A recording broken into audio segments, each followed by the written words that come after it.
시간에 이렇게 예배에 오신 분들 참 귀합니다. 특별히 이제 지난주에 잠깐 예배 가운데 말씀드렸듯이 다시 우리가 수요 예배 또 우리 기도회로 다시 시작합시다 했는데 여러분들이 다시 이렇게 또 모여서 오신 한 분 한 분이 참 귀하고 또 지금 또 동시에 영상으로 또 함께 예배 드리시는 분들 그리고 이후라도 또 설교를 통해서 또 말씀 앞에 나오는 분들 한 분 한 분에게 주님의 큰 또 은혜와 평강이 가득하시기를 축복합니다. 요즘 이제 우리가 신앙생활 하는 것이 참 쉽지가 않다. 신앙생활 하는 게 쉽지가 않다는 것은 먹고 사는 게 쉽지 않다 이 말이죠. 실제로 이제 우리가 먹고 사는 게 쉽지 않은 부분도 있고 또 상대적인 부분도 있을 수 있습니다. 예전에 우리가 50년대, 60년대는 워낙 그때는 못 살았기 때문에 요즘 진짜 우리 뽑기 이런 얘기 하지만 옛날에만 길에서 뽑기 파는 사람 많았잖아요. 제가 예전에 유치원 때도 기억이 나는데 그때 한 몇십 원 주면은 그냥 뽑기 하나 해주고 그거 맛있어가지고 요즘은 그런 게 이제 물론 드라마 때문에 유행했지만 없어진 이유가 더 맛있는 과자가 많고 설탕 그릇 섞어가지고 녹인 걸 누가 이제 먹으려 하겠습니까? 요즘 아이들이. 그만큼 이제 예전에는 워낙 우리가 가난했고 어려웠고 없었던 시절이었기 때문에 그때는 없었어도 한 10평 아파트 살다가 비유하면 한 20평 가면은 살 맛이 나고 또 이렇게 으쌰으쌰 되어지는데 말하자면 한 30평 사는데 20평으로 내려갔다든지 예를 들면 아니면 정치가 된다든지 그러면 이제 좀 그런 마음에 심적인 상대적인 또 어려움이 있는 거 아니겠습니까? 교회도 신앙생활도 그렇고 교회 목회도 그렇죠. 어느 교회나 이제 상대적인 부분이 있는데 제가 예전에 있던 교회도 한 2,000명 모이는 교회였지만은 대예배 성도만 한 방학 때 가서 사람들 빠져나가서 한 1,700명 이렇게 예배 드리면 마음이 속상하단 말이에요. 뭔가 텅 빈 것 같아요. 이 상대적인 거죠. 한 10명, 20명 시작했다가 한 50명, 60명 되면 으쌰으쌰 됐는데 그렇죠. 그러니까 아무래도 요즘 심적으로 경제적으로나 신앙생활이나 여러 부분이 어렵다고 하는 건 이 나라가 전체적으로 계속 성장기에 있다가 5평 살다가 한 7평 살고 10평 살고 그렇게 하다가 지금은 정체가 되고 또 어떤 부분에 감소가 되고 하니까 상대적으로라도 좀 더 어려움이 느껴지는 게 사실입니다. 이와 같이 요즘 우리가 신앙생활 한다든지 또 여러 가지 교회적으로도 그렇고 쉽지 않은 상황을 살고 있는데 예수님 당시에도 보면은 지금 이상으로 참 많이 어려웠다. 그 당시로 이제 타임머신을 타고 가면 왜 그러냐면 예수님께서 우리가 마태복음 계속 우리가 지금 강해 설교를 보고 있는데요. 10장에 보면 예수님께서 제자들을 파송하시거든요. 현장에 파송하시면서 미리 이제 대비해야 될 것을 말씀하시는데 그 대비해야 될 것 중에 대부분의 많은 내용들이 그 복음을 받아들일 사람에 대한 이야기가 아니라 거부하고 공격할 사람들에 대해서 미리 너희는 대비하고 있어라. 그래서 이제 어떤 말씀을 하셨냐면은 심지어 몸은 죽여도 영혼을 죽이지 못하는 그들을 두려워하지 말아라. 그렇게까지 말씀하지 않았습니까? 누구든지 자기 목숨을 잃으면 얻을 것이다. 내가 이 세상에 검을 주러 왔다. 이렇게 하신 말씀, 여러 가지로 하신 말씀만 봐도 그 당시에 제자들이 나가서 복음을 증거했다고 해서 그 당시 상황이나 환경이 녹록하거나 쉬운 상황은 아니었다는 것을 알아볼 수가 있습니다. 그리고 이제 11장만 가도 그 다음엔 심지어 이제 세례 요한이 뭐라 그러냐면 오실 그이가 당신입니까? 그 당시 상황이 얼마나 어려웠겠습니까? 복음을 증거하는 것 자체. 예수님이 오셔서 사람의 모습으로 하나님의 아들이 오셔서 내가 메시아다. 하나님이 약속하신 메시아다라고 증언하시면서 복음을 증거했을 당시에 그 당시 그 상황을 받아들이기가 유대인들 입장에서는 녹록지가 않았을 것입니다. 유대인들 입장으로 가보면 이제 예수님 오시기 약 한 600년 전에 586년이죠. BC 586년 600년 전에 다윗 이스라엘 왕조가 망했단 말이에요. 바벨론이 쳐들어와서. 그 다윗 왕조, 이스라엘 왕조가 망했는데 하나님의 약속은 뭐냐면 다윗의 후손이 온다는 거거든요.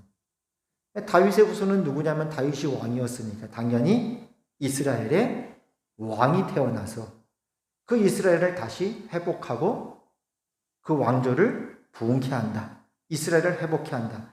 그것이 이제 그들이 생각했던 메시아였고 기대했던 것 아니겠습니까?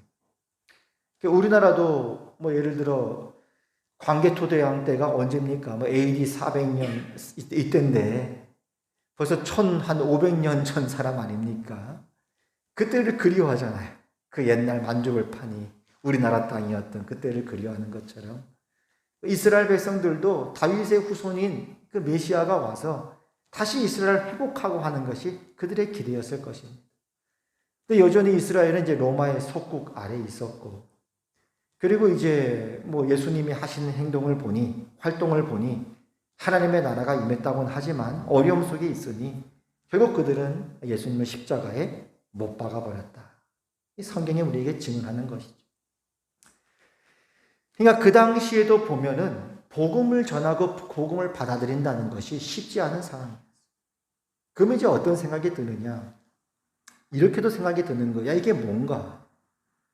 하나님이 약속하신 메시아가 이 땅에 왔으면 다른 사람은 몰라봐도, 다른 나라 사람은 당연히 몰라봐도 이스라엘 백성들은 알아봐야 되는 거 아닙니까? 유대인들은 알아봤어야 되는 거 아닙니까? 그들은 구약 성경을 갖고 있으니까. 메시아에 대한 약속을 갖고 있으니까. 그들은 예수님이 딱 오자마자 알아봐야 되는데 유대인들조차도 예수님을 몰라보고 십자가에 못 박아 죽었으니 이게 뭔가 싶은 거예요. 그러니까 이런 여러 가지 상황을 봐서도 당시의 여러 상황들이나 정황들이 쉽지 않은 상황이었고 참 어려운 상황이었다. 근데 이제 오늘 말씀에 보면 이런 상황을 배경으로 두고라도 이런 환경 속에서도 예수님께서는 여전히 일하고 계시는 하나님의 더 큰 역사, 하나님의 일하심을 보고 계셨다는 것. 하나님이 일하고 계시다. 그래서 뭐라고까지 말씀하시냐면 오늘 25절 말씀이죠. 25절에 이렇게 말씀합니다. 그때라고 하는 건 상황이 좋은 상황이 아니에요. 지금 예수님을 구주로 영접하는 사람이 많지가 않아요. 그렇죠? 그때 예수께서 대답하여 이르시되 천지의 주제이신 아버지요. 할렐루야. 온 우주 만물의 주권자이신 하나님 아버지를 선포하고 천지의 주제이신 아버지. 그리고 이렇게 말씀하세요. 이것을 예수님 당신이 메시아로 왔다는 이 복음의 소식을 예수님이 하시는 그 일들을 지혜롭고 슬기 있는 자들에게는 숨기셨습니다. 그러나 어린이들에게는 나타내심을 감사합니다라고 고백을 하는 거예요. 지혜롭고 슬기로운 자들 눈에는 감추어져 있거든요. 예수님이 어린아이들이 나타내셨거든요. 근데 그 속에서도 하나님의 일하심을 봤다는 거예요. 여기서 지혜롭고 슬기 있는 자들은 누구를 이야기하냐면 제가 보는 관점은 그거예요. 이들은 유대인들을 말하는 거예요. 구약 성경을 갖고 있죠. 율법을 알고 있죠. 아브라함을 알고 있죠. 모세를 알고 있죠. 구약 교회의 역사, 구약의 역사를 알고 있죠. 이들에겐 약속이 있죠. 성소가 있죠. 제사가 있죠. 지혜롭고 슬기로운 자들에게는 그 예수님이 감추어져 있는 거예요. 유대인들 눈에는. 그런데 오히려 어린아이들에게 나타났다는 거예요. 이 어린아이들은 누굴 얘기하냐면 우리 시기의 문화 속에는 어린아이 그러면 이제 순진하다, 좋은 면이 맞는데 유대의 문화 속에서 어린아이는 좋은 의미가 아닙니다. 유대의 문화 속에서 어린아이는 미숙하고 경험이 없고 지혜가 부족하고 분별이 없는 그럴 때 어린아이를 나타내요. 그래서 예를 들어 하나님께서 예레미야를 부르셨을 때 예레미야가 뭐라고 탄식하냐면 슬픕니다. 나는 아이입니다. 나는 말할 줄을 알지 못합니다. 그랬거든요. 그 대신 유대 문화 속에서의 크게 봐주는 사람은 요즘에 이제 연예인 혹은 아이돌 많이 뜨지만 운동선수. 그때 당시에 크게 보는 사람은 나이든 랍비였어요. 연륜이 있고 경험이 많고 지혜가 있는 그런 랍비 선생님들을 상당한 그 문화 속에서는 높게 쳐주는 그런 시대였단 말이에요. 백발은 영화의 면류관이라 그랬거든요. 그러니까 어린아이란 말이 지금 우리가 보듯이 순진하고 무슨 뭐 이런 어감보다는 안 좋은 어감이라는 거예요. 예수님이 여기서 말씀했던 그 내용은, 제가 보는 해석은 이거예요. 지혜롭고 슬기 있는 자들에게는 감추었어요. 유대인들, 구약 성경을 갖고 있는 그들. 그러나 어린아이들은 누굴 말하는 거겠습니까? 이방인들입니다. 구약 성경에 대해서 모르고, 아브라함도 모르고, 우리나라만 해도 그 당시에 옛날 그 당군 시절에 뭘 섬겼습니까? 곰을 섬겼거든요. 곰이 신이었어요. 토템이라 그러잖아요. 곰을 신으로 섬기든지, 아니면 샤머니즘이라든지, 그렇게 하나님에 대해서 몰랐던 그 이방인에게는 그 하나님의 복음을, 예수님을 나타내 주심이 감사합니다라고 이야기를 하는 거예요. 실제로 지금 우리는 예수님을 믿잖아요. 그렇죠? 그러나 정작 아직도 유대인들은 예수님을 모르는 사람들이 많이 있거든요.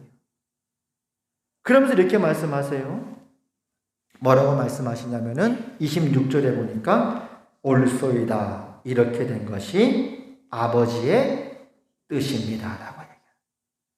사도 바울도 마찬가지예요. 사도 바울이 복음을 증거했던 그 지역 교회마다 복음서를 남기지 않습니까? 뭐 고린도서, 골로새서, 빌립보서, 에베소서, 갈라디아서, 다 이방 지역이에요. 다 이방 지역의 교회가 세워지는 거예요. 사도 바울이 그 이방 지역의 복음을 증거할 때마다 쫓아와서 박해했던 사람들이 누구냐면 유대인들이었어요. 너가 모세를 폐한다, 너가 할 일을 받지 말라고 가르친다. 정작 지혜롭고 슬기로웠던 자들, 구약의 교회들, 그들의 눈에는 예수님이 감추어져 있고 이방인들에게 예수님의 복음이 증거되었다 이 말입니다. 옳습니다, 이렇게 된 것이 아버지의 뜻입니다 라고 이야기하는 거예요. 그 속에는 뭐가 있냐면, 지금 당장 현실 속에 예수님을 박해하고 거부하는 유대인들만 본 것이 아니라 더 큰 하나님의 전 우주적인 퍼즐을 보고 있는 거예요. 지금은 비록 유대인들의 눈이 가려져 있어요. 그들은 우둔하게 됐어요. 예수님을 몰라봐요. 결국 그들은 예수님을 십자가에 못 박을 것입니다. 그러나 그 십자가에 못 박은 것이 하나님의 복음이 되어버려서 그 복음이 이제는 이방인들에게 전해질 것을 내다보고 하신 말씀이라 이 말이죠. 사도 바울이 여기에 대해서 로마서 11장에 보면 당시 이방인이었던 로마에 있는 그리스도인들에게 이렇게 이야기합니다. 형제들아, 로마에 있는 이방인 그리스도인들이여, 너희가 스스로 지혜 있다 하면서 이 신비를 여러분들이 모르기를 내가 원하지 않습니다. 그 신비는 뭐냐? 이방인의 충만한 수가 들어오기까지 이스라엘 백성, 유대인들의 더러는 우둔하게 된 것입니다. 지혜롭고 슬기로운 자들에게는 우둔해졌고, 그러나 어린아이들에게는, 그 이방인들에게는 하나님의 복음이 나타났고 그들이 구원받게 될 것입니다. 그리하여 온 이스라엘이, 그 이방인을 구원한 그 복음으로 온 이스라엘도 구원을 받게 될 것입니다. 다음 이렇게 말씀하세요. 너희가, 이방인인 너희, 로마 그리스도인 이방인인 너희가 전에는 하나님께 순종하지 않았더니 곰을 신으로 섬기고 호랑이를 섬기고 샤머니즘을 섬기고 그러더니 이스라엘이 순종하지 아니함으로 이 유대인들의 눈에 가려워져서 예수님을 몰라보고 십자가의 죽음으로 말미암아, 죽임으로 말미암아, 이제 그 십자가의 복음으로 말미암아 너희들이 구원을 입었는지라. 이와 같이 이 유대인들이 순종하지 아니하니 이는 너희에게 베푸시는 그 긍휼, 그 십자가 복음으로 말미암아 이제는 그 이스라엘 백성들도 긍휼을 얻게 하려 하심이라. 하나님이 모든 사람을 순종하지 아니하는 가운데 가두어 두심은 모든 사람에게 긍휼을 베풀려 하심이로다. 깊도다 하나님의 지혜와 지식의 풍성함이에요. 오늘 예수님의 말씀에 의하면 올소이다, 이렇게 된 것이 아버지의 뜻입니다. 그리고 예수님은 이어서 우리 모두를 복음으로 초청하십니다. 28절이죠.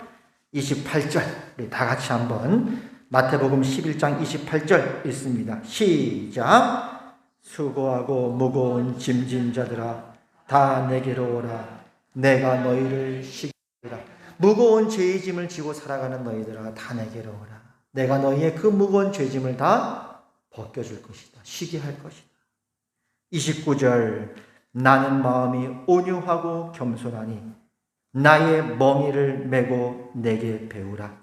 그리하면 너희 마음이 힘을 얻으리니 이제 십자가에 죽기까지 복종하신 겸손하신 주님께 나와서 주님의 고난에 동참하고 주님의 십자가를 너희도 십자가를 지고 나를 따르라. 그리하면 너희 마음이 힘을 얻으리니 마지막 30절에 보면 이는 내 멍에는 쉽고 내 짐은 가벼움이라.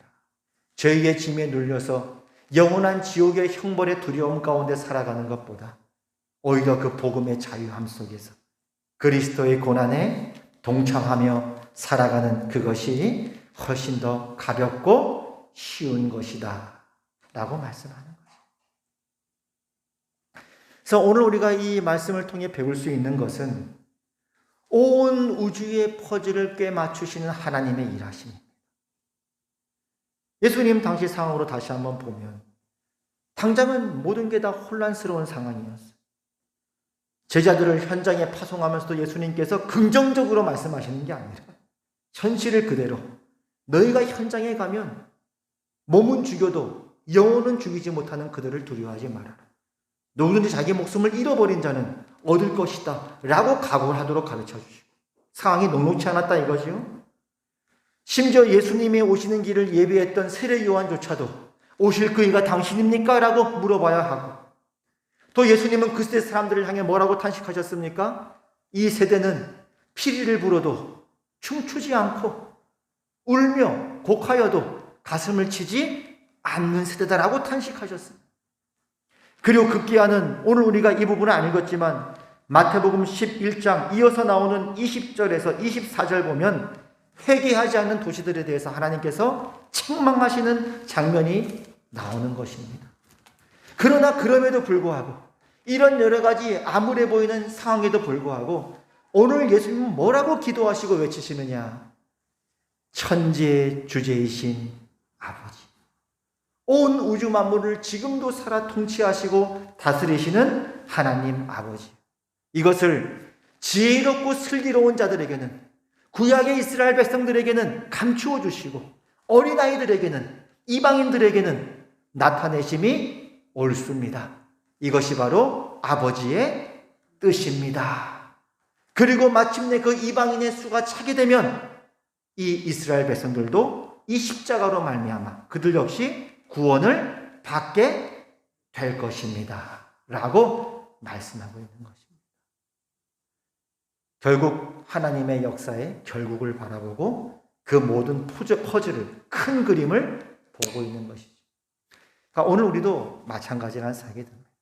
우리도 때로는 인생을 살 때 전 우주적인 퍼즐 혹은 큰 그림을 바라보는 것을 때로 오늘 성경이 우리에게 말씀하고 있습니다. 그 큰 그림을 바라본다는 게 다른 말로 하면 하나님의 약속이요, 하나님의 향한 믿음이 되죠. 그래서 내가 지금 살아가는 오늘 앞길이 이해가 안 될 수 있고, 왜 내가 살아가는 퍼즐 속에 지금은 하얀색이 있고 옆에는 왜 검은색이 있는지 이해가 안 갈 수도 있는 것입니다. 그러나 분명한 사실은 아직도 그 모든 하나님의 퍼즐이 다 맞추어지지 않았다. 그리고 하나님께서는 온 하나님의 우주 역사의 그 퍼즐의 완성을 이미 우리에게 보여주고 계셨습니다. 그것은 바로 새 하늘과 새 땅이요, 어린 양 예수 그리스도의 신부로서 주께서 핏값 주고 사신 하나님의 백성들이 여러분과 저가 그 주님 앞에 혼인잔치에 참여하게 될 것입니다. 그렇다면 최근 여러분이 살아가면서 좀 마음에 심적으로 어렵거나 또 좀 실망스러운 부분이 있는 부분이 있다면 무엇이 여러분을 실망하게 합니까? 여러분 자신일 수도 있고, 여러분 자신에 대한 실망일 수도 있고, 아니면 주위의 환경이나 어떤 뜻하지 않는 일들 때문에 마음이 힘들 수도 있을 것입니다. 그럴 때 성경이 말하는 것은 믿음은 바라는 것들의 실상이에요. 보이지 않는 것들의 증거. 아직은 완성되지 않았지만 반드시 완성될 하나님의 퍼즐을 바라보고 그 믿음으로 오늘 하루를 살아가라고 말씀하고 있는 것입니다. 그래서 여러분 앞으로 성경 그대로를 우리가 한번 정직하게 바라보면 마태복음 12장부터 봐도요, 예수님이 살아가시는 그 삶과 사역 위에 여러분이 살아갈 그 삶 속 마찬가지로 어려움이 계속 있어요. 12장에 보면 제자들이 안식일에 밀 이삭을 잘라 먹었다고 그것 때문에 또 공격을 받아요. 왜 밀 이삭을 잘라 먹냐, 안식일. 또 한 손 마른 사람이 있었는데 그 사람을 고치었다고 또 공격을 받아요.